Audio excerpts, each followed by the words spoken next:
Spellbook of the Lost and Found. We are still on chapter 28. In light of the skylight bringing the landing, Rose is all long brown legs and short covered bowed dress, tangled hair, and yesterday's makeup. She looks me up and down. Well, she says. Well, we both glance toward the doors of the separate rooms we slept in, then back at each other. You have a love bite on your neck, I informed her. A smile creeps over my best friend's face. I could really do with a cigarette. You quit, I reminded her helpfully. You can blow some bubbles and have a cup of tea. Rose throws her arm around my shoulder. That sounds great, she says, and we go downstairs together. Ivy's in the kitchen, looking out at the French doors to the glimmering world outside. The overgrown grass and the weeds are wet from last night's storm, but the sun's beaming down, reflecting off the raindrops. When she hears us come in, Ivy speaks without turning around. Did you go outside last night? We all did, I reminded her. We chased after Ash, remember? After that, Ivy says, slowly, her eyes still on the garden. Rose and I exchange a look. No, Rose says in the same careful voice as Ivy. Why? Ivy beckons.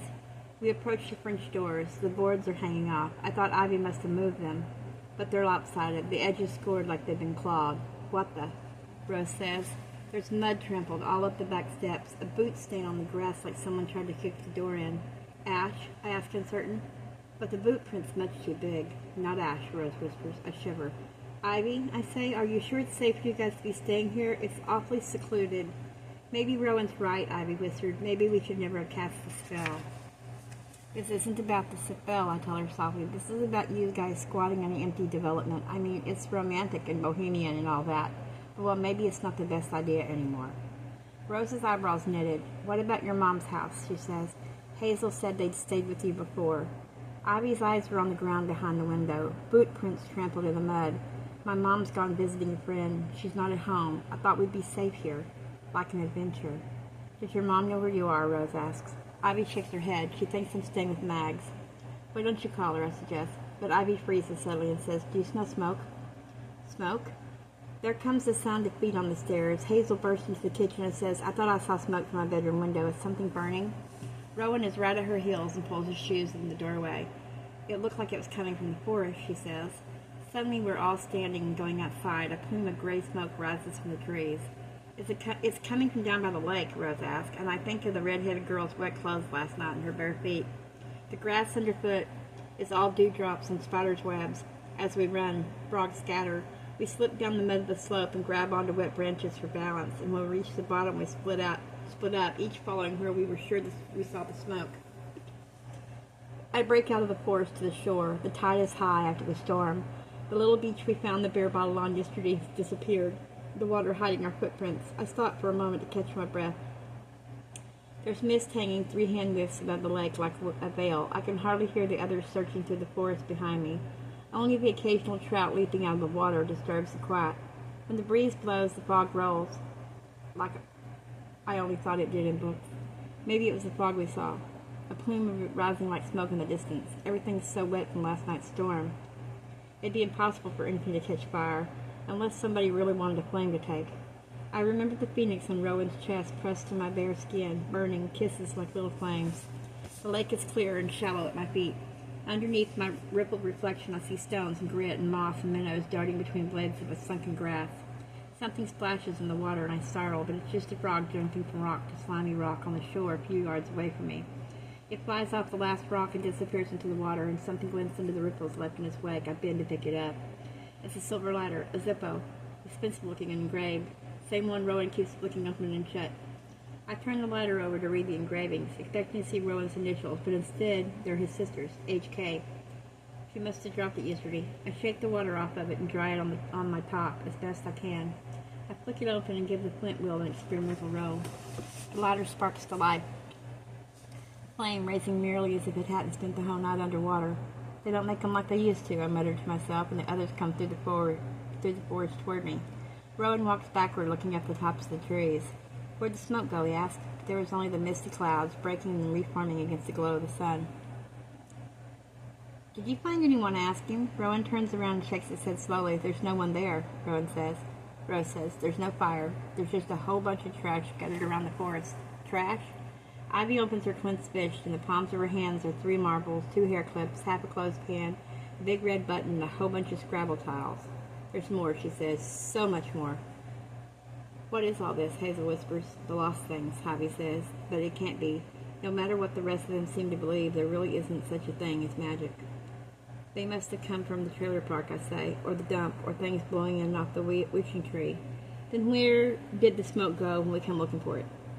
Ivy says with uncharacteristic force. What did we hear last night out in the storm? Remember the footsteps and the howling? I rubbed my eyes. A fox? I said wearily. On the roof of the tunnel, a dog howling in the woods. I looked back at the forest and say, chimney smoke from a cottage somewhere that looked like it came from the woods. A bunch of trash that fell into the water. Just trash, Rose repeats, but there's a question in her voice that trembles. I hold the ladder out to Hazel. I found this. I think it must be yours. Beside me, Rowan goes very still. Hazel doesn't move to take the ladder. It must have fallen out of your pocket, I add. Where did you find that? Hazel's voice is very strange. Right here, I said, just now. No, she says. Well, I tell her, yes, actually. I throw the ladder at Hazel, who catches it automatically and looks at it like it's about to burn her. Her hands shake, her whole body shakes. She's breathing too quickly. Rose reaches out to her, but Hazel squeezes her fist around the lighter, turns abruptly and marches back up the slope into the woods as if she's looking for something or someone. The rest of us look at one another and follow, almost having to run to catch up. When we clambered over the rocks and up the slope, we stopped so suddenly we leave skid marks in the mud. There are things everywhere in the forest, random objects on each leaf and in every tree, marbles rolled under roots and winter gloves blown under branches, toys on the path, jewelry in the bushes, what looks like a lot of human hair tangled around the trunks of trees. We don't move, we stare. I bend down and pick up a piece of paper. On it is a crude drawing of a skunk, one like Ellen Kavanaugh gave to Rose on Valentine's Day when we were 8 years old. My thoughts race. Maybe this is all some elaborate hoax. Maybe someone came by with a big black bags of lost things and scattered them around for us to find. But I have to admit that the idea is pretty far-fetched. Almost as far-fetched as the idea that our spell might have worked. But, I say slowly, still not quite able to wrap my head around it, why this stuff? Why this much stuff? Balance, says Ivy at the end of the word, tilted up like a question, like it said in the spellbook. Every lost thing requires a sacrifice, and a new loss for every called thing found. No, says Rowan, it's happening like it did to Laurel, like she said in her diary. We didn't make a sacrifice, not enough of one anyway, not for all the things we needed found. Ivy's mouth makes an O like she's understood. I'm not sure I have, though, not entirely.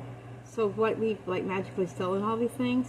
More like we've magically forced other people to lose things, Rowan says, so we could find things of our own. I show Rose the skunk drawing and her eyes go wide. She grabs it off me and turns it over and over as if there will be a clue written on it somewhere. So does this mean we won't have to lose something in exchange, she asks. I don't know, Ivy says. I don't know. Maybe it depends on the things we want found. Maybe it depends on the things we lose. The bigger the thing we ask for, the more we lose, the more other people lose.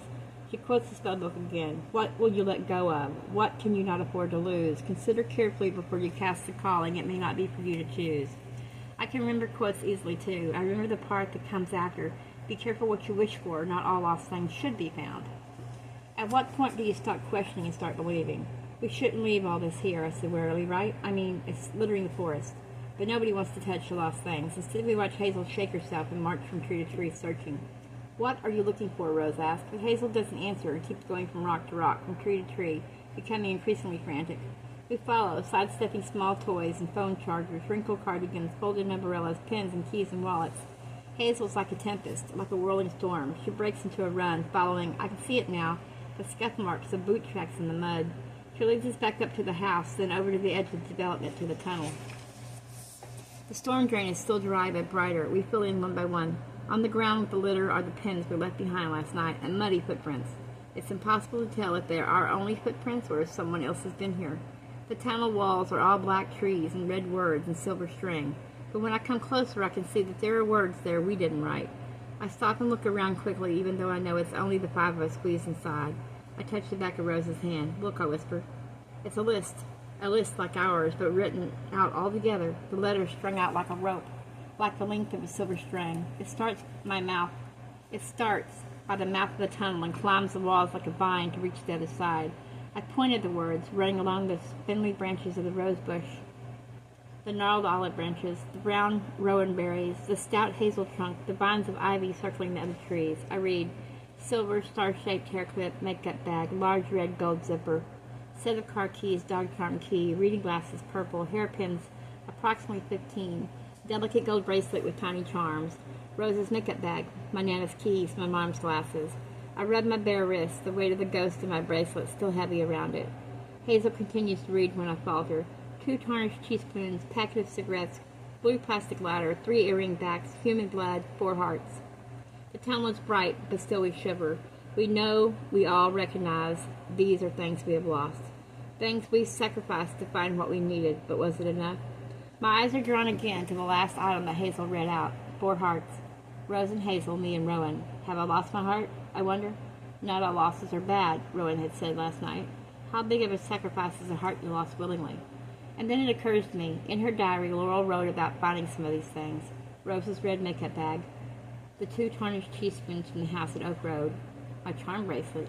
It's written twice, once on the tunnel walls in my handwriting as something lost, and once in the pages of a stranger's diary as something found.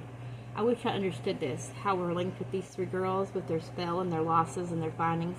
I wish I wasn't starting to believe all this. Hazel stops for half a second just before reaching the end of the list of lost things. When she reads it on, it's in a different voice, strained and frightened. Jack Kyle, she reads, like she's having a hard time getting the words out of her throat. Who? I ask. Oh, Ivy says in a very small voice. I look to Rowan, but there is no expression on his face. He stays still, staring at the words on the wall in front of him. That's our dad's name, he says blankly.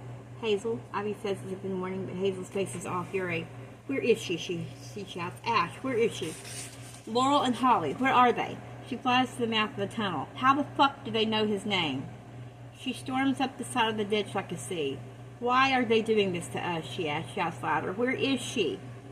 She bursts out of the tunnel and calls at us to follow. She must be in one of these houses. Why didn't we think of that before? Hazel, wait, Rose calls, and she and Ivy hurry out of the tunnel after her. In the silence of their absence, I turn to Rowan. His eyes haven't left the wall. What? What do you think this means, this list, your dad's name? I don't know. He barely blinks. Every found thing requires a sacrifice. Isn't that what Ivy said? A list of things lost to balance out what we wanted to find, and his father's name at the end of it. My eyes find the words he wrote last night. They're at eye level, red ink on black branches. Amy Aslin Kennedy. I didn't really understand until he told me about the fire. Why he would write her name, why he'd want to find her, when he and Hazel were the ones who ran away from her. Now I almost get it. She isn't a bad person, isn't just lost. He wants her to find herself, to be the person she was always meant to be. They fight a lot, he says, his eyes still on the tunnel walls. I used to think love was just like that. I used to think they left us with our grandparents so they could go and be in love and not have these 2 needy children running around running it for them. But sometimes I wonder if she didn't keep on the move like that just to keep him away from us. I didn't know what to say. Rowan sets his shoulders. He holds his head high. You ask what I think this means. His name on the list of lost things. I nod slowly. I think I know what he's going to say. I think this is a list of everything we've had to sacrifice. I think this means that if we want our mom back, this is what we have to give up. An eye for an eye, he says. I think this means our dad is dead.